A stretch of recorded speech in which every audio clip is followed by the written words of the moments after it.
Hey guys, Stealth here. Before I begin with this replay, I first wanted to wish you a very happy 2015. Hope you have a great year and that you had a great year, but that this year is going to be slightly better. Hope we have some great games together and that you keep watching my channel and keep recommending new games, because I want to expand my channel this year a lot and I need your input for that. So if you have any great games that would make for very interesting YouTube videos, which are, well, pretty much similar to Wargame, let me know in the comments down below, because I want to grow my channel and I need your help. Now, let's dive right into the gameplay. I am following Danielos here, and he is doing a 10v10 with a Soviet general deck, so a USSR USSR general. So you can see it's this huge Asgard map again. Haven't featured a 10v10 in a while, and this is with the DLC 3, so some things on the map may have changed. I don't think there were any changes to this map. But because there are some new units, because there are some new stats to some units, some of the gameplay might have actually changed a bit. So, let's have a look. Where is he going to start? Over here in Alpha. He puts down markers. He's going to go to Bravo. He has Matko going to Delta. And he wants to know who is going to take Charlie. I hope he's going to get some assistance here, otherwise this is not a very good position to start. You have a very large front to cover, and especially if you encounter multiple enemies here, you're in a lot of trouble. Now this immediately caught my attention, because why would you want to have a T-80 UK as a command tank in the back? It's not his, mind you, but it is interesting, because this is usually something that you use in a very, very heavy push. If at all, by the way. And then he has two Smirches, so this guy might not be that experienced. Danielos opens with an artillery push. Let's see where those shells are going to land. Probably just in the general direction of this road. You can see that these things are not the most accurate of artillery. And I don't think they're actually going to do a lot. Let's see if they can hit something. Oh yeah, they do hit something. But not really that destructive. Still, an interesting attack. I've never really done this myself. He's pushing up with a couple of Jalos, one KA-52 for scouting, and a couple of Mi-4As. Now these guys are the attack version. They are not the transport, so they're not carrying anything. He also put one CV in Boris. It would be ideal if someone captured center, because this is a resupply zone. You want to capture this thing. If you don't capture it, your supplies are going to come all the way from out here, whereas the enemy could capture Paul and bring them in from there. So if you don't capture this area, or that one, if you can make it that far, although it's not easy, then you have a very, very solid hold of the right flank. Now with these helicopters over here, he's doing an amazingly good job. I'm not sure, yeah, Solis Vod, who he was firing at here, immediately left, following his destruction of his initial forces. That's extremely good news for Danielos, because it means that his forces, or his opponents, are now not as well micromanaged. Someone got these forces, and they might as well be on the other side of the map. So you don't exactly know if these leopards and the rapiers are managed. But he will have to retreat the KA-52 and the Mi-4s now, otherwise they're gonna go down.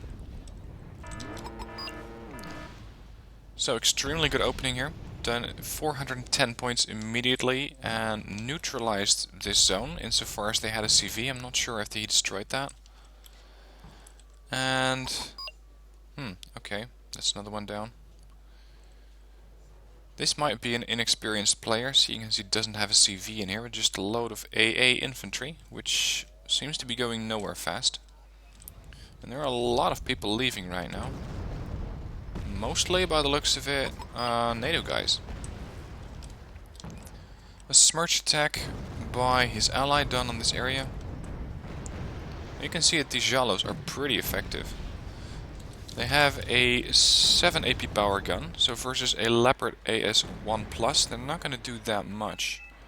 Unfortunately, because you don't really want to keep these things out in the open. They have a very good rate of fire for a tank. And these things aren't that heavily armored. But I think that they did more than their 30 points of damage. So that just wiped out all of his forces. He's limping back to base with a wounded Ka-52 and a heavily wounded Mi-4A. And now he's pushing up with his artillery. Not sure where he's going.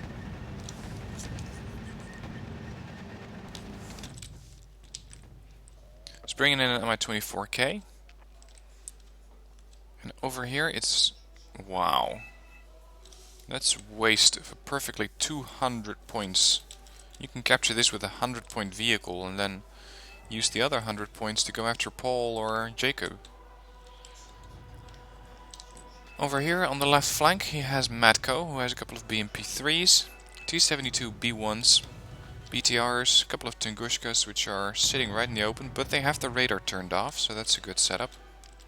And he has a recon chopper which is hovering above the tree line, so this entire flank seems to be pretty quiet. Let's have a look at what NATO has in here. This is a guy called Hornet. I'm not sure if Hornet left already, I don't think so. But really, they don't have anything in this area. This area is even less covered. So they could just push a CV in here, being Red 4, and capture this area and then start pushing in their supplies from this side. You can see just how weak NATO is over here. With a Chaparral and Abrams, that's pretty much their only AA. Except for these AA infantry, but they're not offloaded. Then there's the Chaparrals who are pushing up. A very heavy Abrams comes up.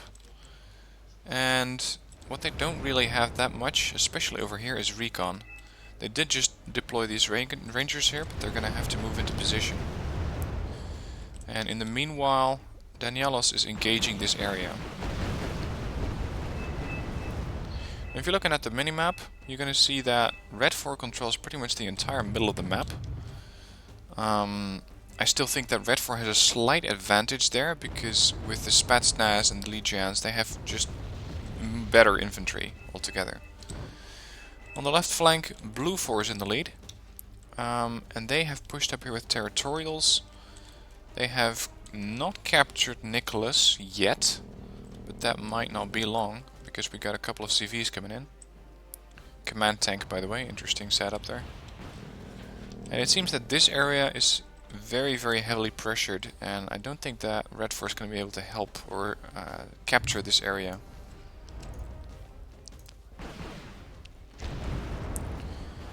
Meanwhile, Danielos is still pushing up with his recon helicopters. I'm not sure why you want to have two of these. The only reason I could think of is having the main gun and the rocket pods of the Mi-24K, with the Ka-52 going after helicopters and radar-guided AA. He also has some Igla, so it would be nice if he could score a longbow with that. Artillery is hitting these Apaches. And I'm thinking that those are his artillery, those MSTAs.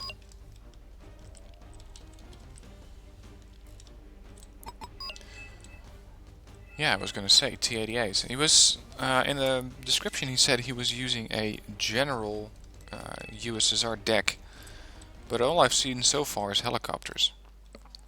Which is an okay opening, but you gotta have something to push through with it. Otherwise, gaining all this terrain, gaining all this ground is not going to help you. And that's what he's doing now. He's bringing in a couple of T-80As. They're coming in probably from the right. Yeah, here they are. And over here, his ally Matko, who's also on the left. So Matko is opening on a pretty wide front here. He has to micromanage more forces now.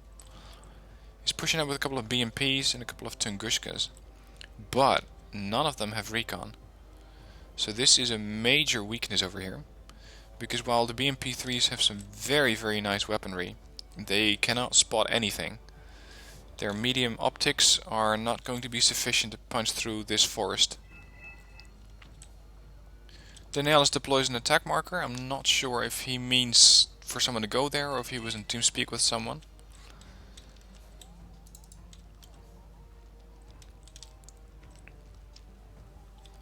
Now if I'm looking at this line, this tree line, I would deploy a couple of tanks here, or some ATGM vehicles. I would deploy a Tungushka over there to cover this entire area with anti-air. Some recon infantry over there, possibly pushing up into these tree lines. and then trying to get either VDV or Strelky to go across this gap quickly under the cover of smoke, and then capturing this forest or that one. Because Bluefor doesn't really have that many locations to deploy a CV. It could be out there. These tree lines are pretty weak, so it could be in there or there, but this side is unlikely because Red4 is pretty much right outside of it. So my estimate's that the Bluefor command vehicle is over there. There it is. I seriously did not watch this video before I recorded. Sorry, I didn't watch the replay before I recorded the video. But this is just, well, pretty much common sense. If you can deploy that common sense in your games, you're going to see a lot more success. Anyway, back to Danielos. Let's see how he's going to counter this area. He's bringing in quite a bit of forces. He brought in a UAZ Plamia. A mounted grenade launcher turned off to make sure it doesn't give its position away. And these guys have exceptional optics, which is something that he could really use here, because these forests are not easy to see through. Now this is a bit of a troubling situation. He can see the Rangers, and the Rangers have spotted him as well. That's why this Abrams is pushing up. If he cannot kill the Rangers in time and get it into cover, I don't think that he's going to survive. He got the Rangers. Now the question is, can the tank get its gun down low enough? And does it still have eyes on the Plamia? Apparently it just missed them. The Plamia is still hiding in here, which is a very risky move, but it worked. Over here, this area might have been smirched again, because another CV is being brought in. And by now Red4 has also captured Pole here. And sometimes you see this happening on this map. You see a sort of diagonal line. It's hard to see, of course, with those units, but Bluefor seems to be pushing on one flank and Red4 seems to be pushing on the other. So it turns a little bit into a diagonal map, with the middle being either split right down the middle, right down Ivan and Jot over here. And Bluefor or Red4 has one of these sides. Let's see what he's bringing in here. A couple of Mi-4As. Ka-29TB. All of the... sorry, this is a transport chopper. This one probably was the one that transported those, let's see where they are, the Spetsnaz VMF earlier. And now he has a couple of radar-guided OSAs. So he has some medium to long range AA, but especially against helicopters, which is the major threat over here. T-80As are engaging the Abrams. Abrams did not take a hit yet, but it is retreating. And now you have to push up on this tank before it makes its way out of there. I think that he could have pushed this Buck up a little closer here, because while the Buck does have a great range, you do want to keep it a bit closer to the front line, because if this area is going to get bombed, a plane might come in like this and evac that way, and the Buck might not get it, whereas if it's right there, you have a better chance of stopping it. T-80As and the Abrams are engaged in a slugfest here, and the Abrams has a much better gun, 19 AP power, versus 18 AP power, but the frontal armor on these is 16 versus 20 on this Abrams. So I don't think that these guys have a really good shot at the Abrams, but somehow they've managed to pull it off. Another thing he could have done here is disable the main gun and force the tank to use that reflex cannon, or the reflex ATGM. And with that you have a very decent anti-tank weapon which has more punching power than your main gun. Wow, that was a bad hit. That second T-80A, your last survivor, got a lot of hit points down. Judging by the profile, these are Abrams. More HC's Abrams. He's also pushing in here with helicopters, and he seems to be pretty much unchallenged. There really isn't that much AA over here. But now a Block 52 comes in. I'm not sure what his intention was. The intention of this thing is clear. They want to get some of these vehicles out of the way. And now they're going to go for the Mi-24K, but they missed it. It did not die to their fire. And you can see that while they have a ton of forces here, I'm not sure what the Jalo over here is doing, or these 4 AA guns, but having longer range missile AA over here would have downed at least one of those Thunderbolts.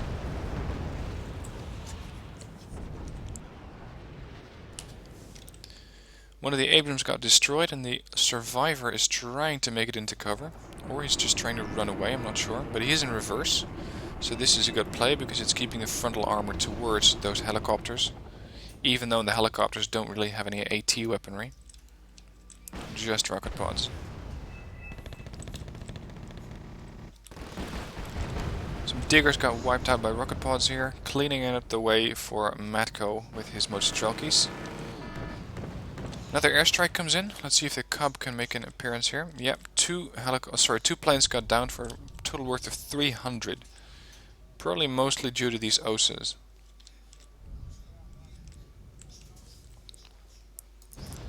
Over here, it seems that there's not a lot going on. I don't really see a lot of Bluefor blips on my mini-map. And that's interesting, because they somehow managed to hang on to Michael over here. And Leonid. They have a lot of forces here, but there's, I don't know, just nothing going on here. Maybe the entire Bluefor army has decided to focus their efforts on this area.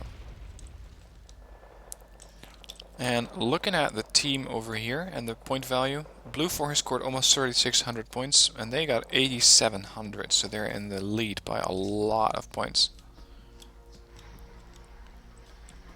I think that his ally is again, he's again smirching the forest. I'm not sure what he's trying to get here, because there's nothing in here but one 15-point helicopter. So that is a complete waste of a smirch salvo.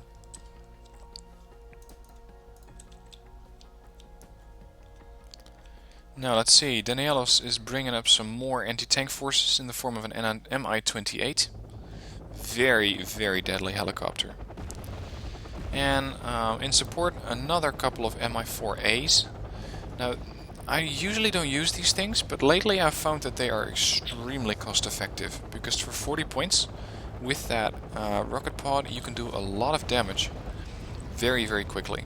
Mostly due to the fact that they have a good spread and still have a 2 HE power. Their accuracy with 20% isn't stellar, but it's good enough. And with that you can quickly suppress infantry, vehicles, stun some tanks so that your anti-tank forces have a better chance of taking it down. And with that you're very, very quick to score more than 40 points that you invested in that helicopter. Now he might be building up another push. He's also bringing in some 88s, and I saw some fast movers, some Yak 141s. And I think he's going to put those just on standard air patrol here, because Bluefor is doing some sorties with their planes. Remarkably, there's still this T-80 UK back here. Since this, I believe, is Cyrillic, I cannot exactly pronounce this name, but let's see how many points he got. 377 right now, so not really that much. Look at all this radar AA, and he's spotting everything with his Spetsnaz. Very, very good play here by Danielos. It's not easy to get these guys into a position because they have to run quite a large open field in order to get there. But now that he has this position, he can either go after these units with seaplanes, he can artillery them as he's doing now, he can, seeing that it's mostly AA and some infantry, decide, well, hey, I can push up there. And come in with some T-80As. A BMPT would be ideal over here. But here's the seaplane, as I had expected. And since this is DLC 3 beta gameplay, as you can see, this thing only has 2 missiles left. A seaplane that has 4 missiles, like for example this Mi-24, now fires, sorry, MiG-25, now fires 2 missiles. It double taps them, pretty much like the Apache longbow. And with that you have a very, very good chance of killing the enemy radar. Of course you do spend those missiles faster, but the sole mission for this thing is to fire missiles at the seed, or at the radar. So firing 1 or 2, I don't really care as long as it kills the radar AA.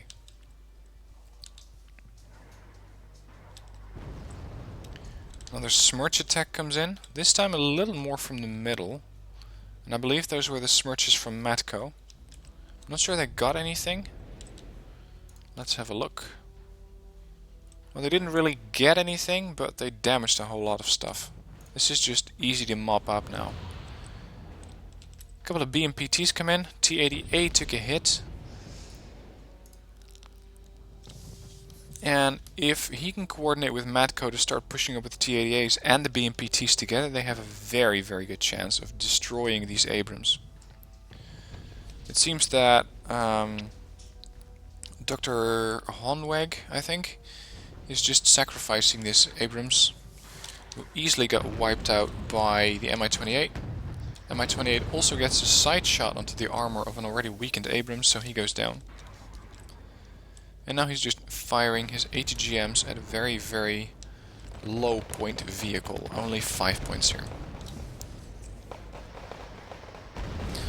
And this is why I usually say disable those ATGMs, only go after very, very high value targets. Because going after a target like an APC and M113, while you do destroy the infantry that's inside, is not really worth your time. Now, Dr. Honweg also left the game, and seeing that there wasn't that many people to begin with, it's an 8v8, it's not a 10v10. Actually, is it? Let me see, 2, 4, yeah, it's an 8v8. There weren't that many people to begin with, and I don't think there are that many people left, because Joostman already left. Solus Vod left right in the beginning after his push got destroyed. Honweg left as well, and I think that this guy also left the game, so it's now, I think, an 8v4. Sorry, it's still a 10v10, never mind. Except that it seems that Bluefor only started with 9 people and Redfor started with 10. That's why it got me confused. DJ Lee over here is pushing up with a couple of T-72s. It's a good push, but he doesn't have any response from his allies. He doesn't have any recon. He doesn't have any help over here. See, Iggy 80 surrendered, so that's another one of their players down, and probably one of their best, next to Hornet.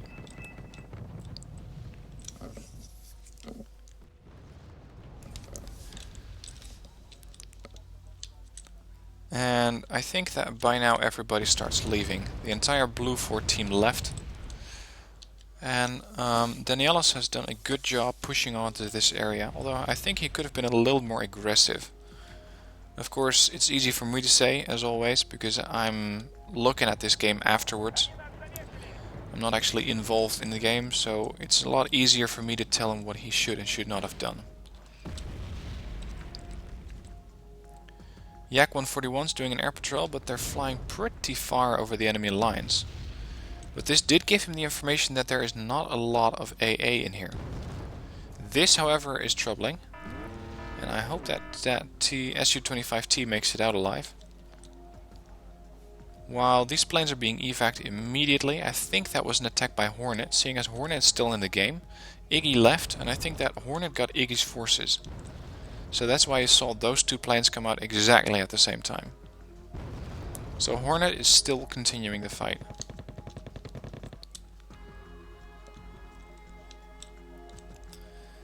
Now, what I would do if I would have these kind of forces, all of these helicopters, is resupply them, especially those Mi-4s. They go through the rocket pods pretty quickly. You want to get the Attacker V missiles back on the Mi-28. I would start deploying recon in here, whether Razvedka, Spetsnaz VMF or Spetsnaz GRUs.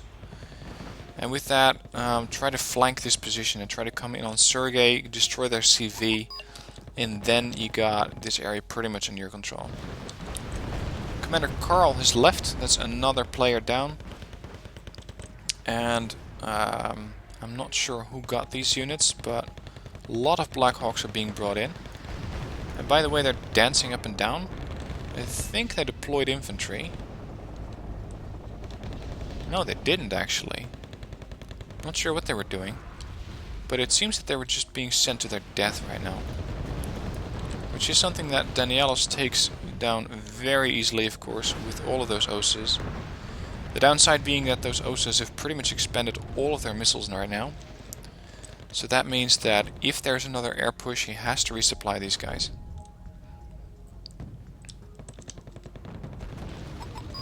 Hornet finally surrenders after having fought, I believe, a very good fight. Let's see how that leaves. I think Tiger Oxen hasn't left yet. Oh, the doctor was still watching the game.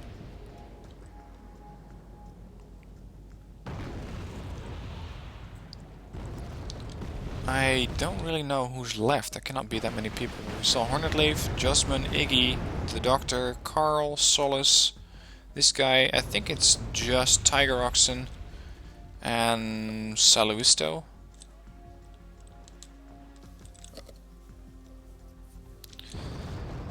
Let's speed this up a little, see if he can get a couple more kills.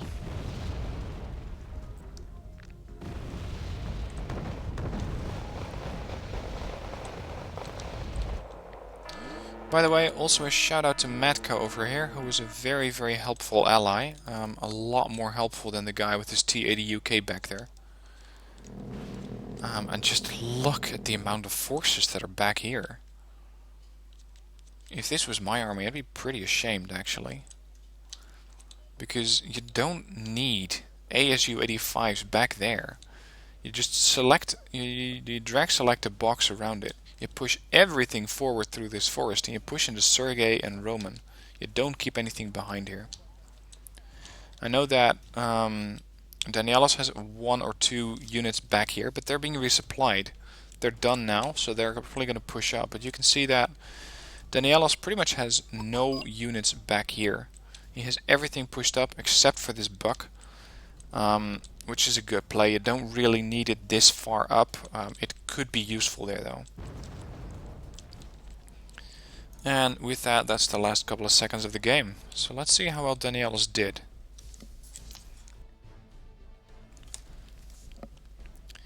He scored 2,600 points and lost only 900, so a very, very good markup here.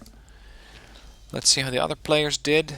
As expected, this guy with his T80 UK didn't really do that much. DJ Lee did a very good game here.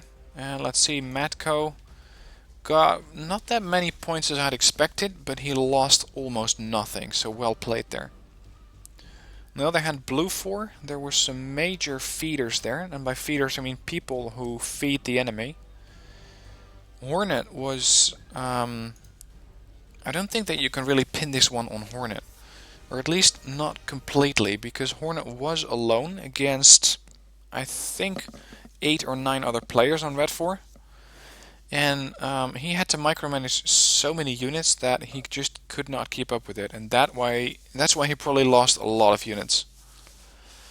Some of the other guys that left, it only took 205 points in that initial push done by Danielos, that initial push that got destroyed, where Salasvod lost most of his forces, that he decided to quit. So this guy still has something to improve on his resolve. Tiger Oxen hasn't done that bad. This guy, not really that good. I think he left pretty early on as well. So I don't think that the Bluefor guys were that well organized and that great a player. Still, I hope you had fun watching this game. Again, please, if you have a game that you would like me to play, that you think I'd enjoy playing and that I can do YouTube videos on, let me know in the comments down below. I've already looked into quite a few games, being strategy games or stuff like Far Cry 4, but I haven't decided yet. So let me know what you think. Also, a pledge to you, I want to get 700 videos up this year. I'm not going to spam videos, I'm going to keep my level of quality up. But the moment you see that I'm starting to spam videos in order to get to that 700 mark, or 700 video mark, just give me a comment and say, hey dude, you're slacking, don't do that. I need you guys to keep me accountable. Anyway, Thanks for watching. If you like this video, please hit the like button and the subscribe button if you haven't done that already. If you have a question about this game, or if you have seen something in this game that you thought was worth a comment, leave it down below. And if you want to use the deck that Danielos was using here, the deck code's in the description. For now, thanks for watching and see you next video.